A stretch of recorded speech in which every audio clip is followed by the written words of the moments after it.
नमस्कार विद्यार्थी मित्रांनो, मी सुवर्णा राजपूत माझ्या सहज शिकूया मराठी या युट्यूब चॅनलवर तुमचं सर्वांचं स्वागत करत आहे. आज आपण शिकणार आहोत मराठी सुलभ भारती इयत्ता 8वी या पाठ्यपुस्तकातील पाठ क्रमांक 13 संतवाणी. संतवाणी मधील भाग अ संत सेना महाराज यांचा अभंग आज आपण पाहणार आहोत. संतवाणीमध्ये दोन अभंग आहेत अ आणि आ. पहिला आहे संत सेना महाराजांचा आणि दुसरा आहे संत चोखामेळांचा. तर मी दोन्ही अभंगांवरती वेगळे वेगळे व्हिडिओ बनवलेले आहे. हा पहिला आहे अ संत सेना महाराज यांच्यावरचा आणि पुढचा व्हिडिओ असेल हा संत चोखामेळ्यांच्या अभंगावरचा. तर चला तर आपण सुरुवात करूया. संतवाणी. विद्यार्थी मित्रांनो, आपल्याला माहितीच आहे आपली महाराष्ट्राची भूमी ही संतांची भूमी म्हणून ओळखली जाते. अनेक थोर संत, संत ज्ञानेश्वर, संत तुकाराम, संत एकनाथ, संत नामदेव, संत मुक्ताबाई म्हणजे अनेक नावं अशी आपल्या महाराष्ट्रामध्ये आहेत संतांची की त्यांनी खूप चांगल्या प्रकारे कार्य आपल्या महाराष्ट्राच्या भूमीमध्ये केलेलं आहे. त्या त्या कालखंडामध्ये म्हणजे ज्या वेळेला हे संत कार्यरत होते त्यांच्या काळामध्ये त्यांनी अंधश्रद्धेच्या विरोधामध्ये त्यानंतर लोकांमध्ये जनजागृती चांगल्या गोष्टीची जनजागृती करण्यासाठी आपल्या अभंगांद्वारे खूप चांगल्या प्रकारचं कार्य आपल्या या थोर महान संतांनी केलेलं आहे. त्यातलेच एक संत संत सेना महाराज यांचा एक अभंग आज आपण शिकणार आहोत. बच्चों, आप सब जानते हो कि महाराष्ट्र की ये जो भूमि है इस भूमि को संतों की भूमि कहा जाता है. इन संतों ने हमेशा जब जब जिस जिस कालखंड में उनका कार्यकाल है उस कालखंड में उन्होंने क्या किया है, लोगों को जागरूक करने का काम किया है. अपने अभंगों से, अपने कीर्तन से लोगों के द्वारा लोगों तक वो पहुंचे हैं और लोगों के मन में जो कुछ बुरी अंधश्रद्धा थी, कुछ बुरे विचार थे, वो निकालने की कोशिश हमेशा इन संतों ने की है.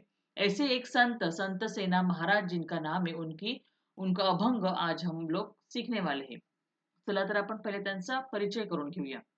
संत सेना महाराज इसवी सन 13व्या शतकाचा उत्तरार्ध म्हणजे बघा 13व्या शतकाचा उत्तरार्ध म्हणजे शेवटचा भाग त्या कालखंडामध्ये हे संत होऊन गेलेले आहेत.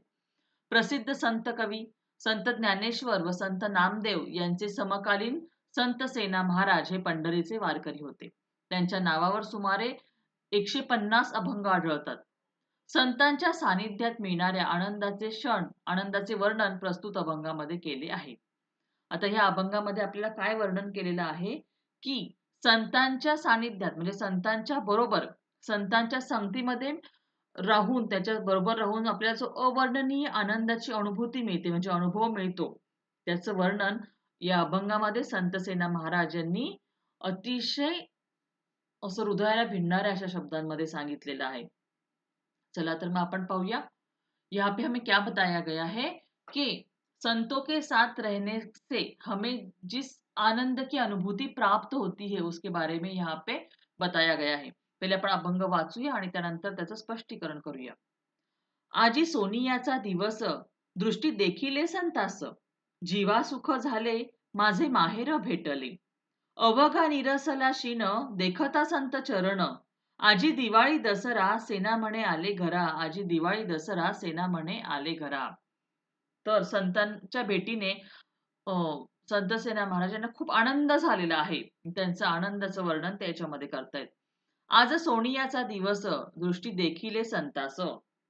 आजी आजी म्हणजे आज, टुडे. आजी यानी की आज, टुडे. सोनियाचा दिवस, सोनियाचा म्हणजे सोन्याचा दिवस, अपूर्व म्हणजे कायम लक्षात राहील असा दिवस. सोनियाचा म्हणजे सोन्याचा दिवस. द प्रेशियस लाइक गोल्ड, एकदम प्रेशियस दिन है आज का. आज सोनियाचा दिवस दृष्टी देखिले संतास. काय म्हणताय संत सेना महाराज की आज अपूर्व असा सोन्याचा दिवस उगवला आहे कारण आज माझ्या नजरेला संतांचे दर्शन झाले आहे. दुर्मिळ असलेल्या संतांचे दर्शन घडणे हा माझ्या आनंदाचा ठेवाच आहे. का आजचा दिवस माझ्यासाठी खूप महत्वाचा आहे की मला संतांचं दर्शन घडलेलं आहे. क्या बता रहे संत सेना महाराज क्या कि आज मेरे लिए बहुत प्रेशियस डे है, गोल्डन डे बोलते ना हम लोग, तो गोल्डन डे है. क्यों? क्योंकि आज मुझे संतों का दर्शन हुआ है, इसलिए आज का दिन मेरे लिए बहुत महत्वपूर्ण है. जीवा सुख झाले माझे माहेर भेटले. ज्याप्रमाणे सासरी नांदणारी मुलगी माहेरी आल्यावर तिला जसा प्रचंड आनंद होतो ना, त्याप्रमाणे माझ्या जीवाचे आज समाधान झाले आहे. माझे माहेर प्रत्यक्ष भेटल्याचा मला आनंद झालेला आहे. जेव्हा बघा एखाद्या मुलीला माहेरी जायला मिळतं ना, तेव्हा तिला जसा आनंद मिळतो, तसा आनंद मला आज झालेला आहे, असं ते म्हणतायत. क्या बोल रहे कि देखो, किसी शादीशुदा लड़की को जब मायके जाने को मिलता है ना, हाँ, माहेर मायका यानी कि उसकी मम्मी का घर, तो वहां पे जाने के बाद उसे बहुत खुशी मिलती है। आप लोग आपकी मम्मी को ही पूछ लो, आपके मामा के घर जाने पे किसी खुशी मिलती है, तो जो खुशी उसे मिलती है जिस लड़की को अपने मायके जाने के लिए, वैसी खुशी संत सेना महाराज को हुई है संतों का दर्शन होने के बाद में. म्हणजे उपमा दिली आहे त्यांनी. हे काय त्यांच्या आनंदाला त्यांनी उपमा दिली की त्याप्रमाणे जसा त्या मुलींना आनंद होतो माहेरी गेल्याचा, तसाच आनंद मला संतांच्या दर्शनाने झाले. जीवा सुख झाले, म्हणजे माझा जीव कसा झालाय, सुखी झालेला आहे. अवघा निरसला शीन देखता संत चरण. काय झालं, संत चरण दिसल्याबरोबर माझा सगळा थकवा, शीण म्हणजे काय, थकवा, हा नाहीसा झालेला आहे. प्रत्यक्ष संत चरणाच्या स्पर्शाने माझे काया वाचमन उत्साहित झाले आहेत. हे कठीण शब्द आहे की संत चरणांच्या दर्शनाने काय झालंय, माझा सगळा थकवा अगदी नष्ट झालाय. मला खूप समाधान मिळत आहे संत चरणा च मला संत चरण दिसल्यामुळे, म्हणजे संत माझ्या घरी आल्यामुळे. क्या बोल रहे हैं यहाँ पे, संत सेना महाराज के जो थकान है मेरी वो सब निकल गई है। शीन यानी कि थकान। हम्म, हम लोग थक जाते हैं ना, तो ये जो थकान है वो सब निरसला यानी कि दूर हो गई है. निरसला यानी दूर हो गई है, सगळा थकवा दूर झालेला आहे. सब थकान मेरी निकल गई है, जैसे ही मुझे संत चरण, संतों के चरण दिख गए, उसी तरह मेरी सब थकान कम हो गई है. संत चरण दिसल्याबरोबर माझा सगळा थकवा नाहीसा झालाय. आजी दिवाळी दसरा सेना म्हणे आले घरा. संत सेना महाराज काय म्हणताय की संतांच्या येण्यामुळे आज दिवाळी दसरा या सणाचा आनंद जणू माझ्या घरी अवतरला आहे. म्हणजे संत माझ्या घरी आले तोच माझा दिवाळी दसरा आहे. आपण पाहतो की दिवाळी दसऱ्याला आपल्याकडे किती आनंद असतो, सगळीकडे सुशोभित केलेलं असतं, गोडधोड खायला केलेलं असतं, सगळ्या घरात आनंदाचं वातावरण असतं. त्याचप्रमाणे संत जे आहेत ते संतसेना महाराजांच्या घरी आल्यामुळे त्यांना आपल्या घरी आज दिवाळी दसरा आहे असं वाटतंय, आणि म्हणून ते म्हणतायत की आजी दिवाळी दसरा सेना म्हणे आले घरा. हा, हे जेव्हा आपण संत अभंग लिहितात ना, तर शेवटी त्यांचं असं नाव टाकतात, ते सेना म्हणे आले घरा, की सेना म्हणताय, संत सेना महाराज हे सांगतायत की आज माझ्यासाठी दिवाळी दसरा आहे, कारण संत माझ्या घरी आले आहेत. संत सेना महाराज क्या बोल रहे हैं कि आज मेरे लिए दिवाली दशहरा में जैसे हम लोग खुशी मनाते हैं ना, जैसे खुशी होती है, सब जगह रोशनाई होती है, सब खुशहाली का वातावरण होता है, मीठे मीठे पकवान घर पे बने हुए होते हैं, तो उसी तरह ये संत जब मेरे घर पे आए तो मेरे घर का वातावरण बदल गया। सब दिवाली दशहरे के जैसे जो त्योहार है उस त्योहार के जैसा मुझे लगने लगा है। इस तरह से यहाँ पे संतों के आने के बाद जिस तरह से संत सेना महाराज को खुशी हुई है, वो खुशी उन्होंने इस अभंग के द्वारे हमें बताई है. काय केले, संतांच्या संगतीने, संतांच्या सानिध्यामुळे जो काही आनंद संत सेना महाराजांना मिळाला आहे, तो त्यांनी या अभंगाद्वारे आपल्या समोर मांडलेला आहे.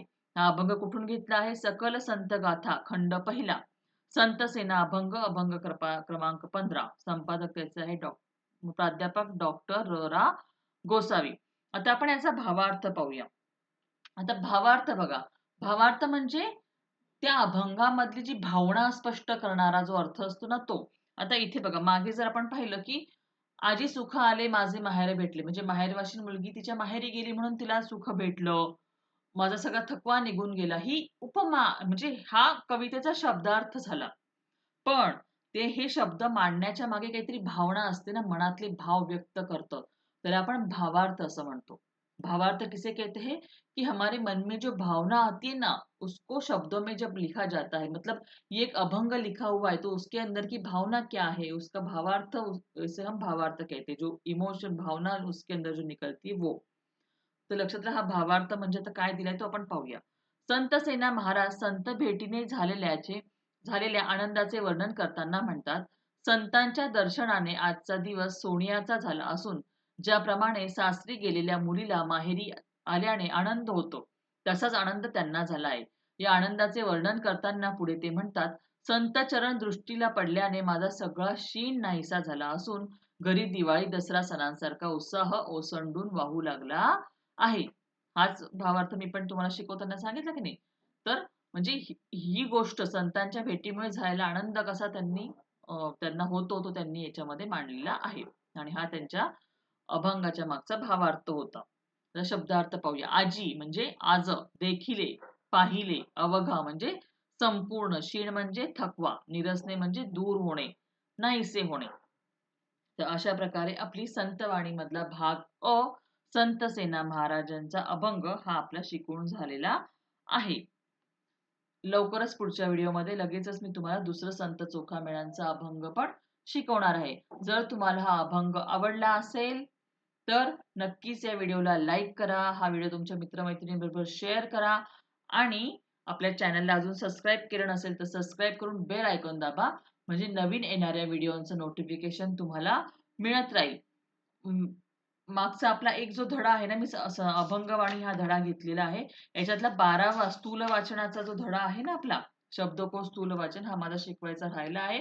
अभंगवाणी संपल्यानंतर तो लेसन पण मी शिकवणार आहे. तो सोडून दिलेला नाहीये.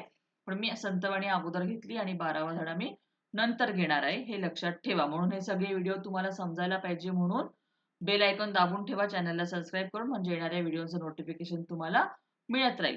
चला तर मग भेटूया आता पुढच्या व्हिडिओमध्ये. अभ्यास करत राहा.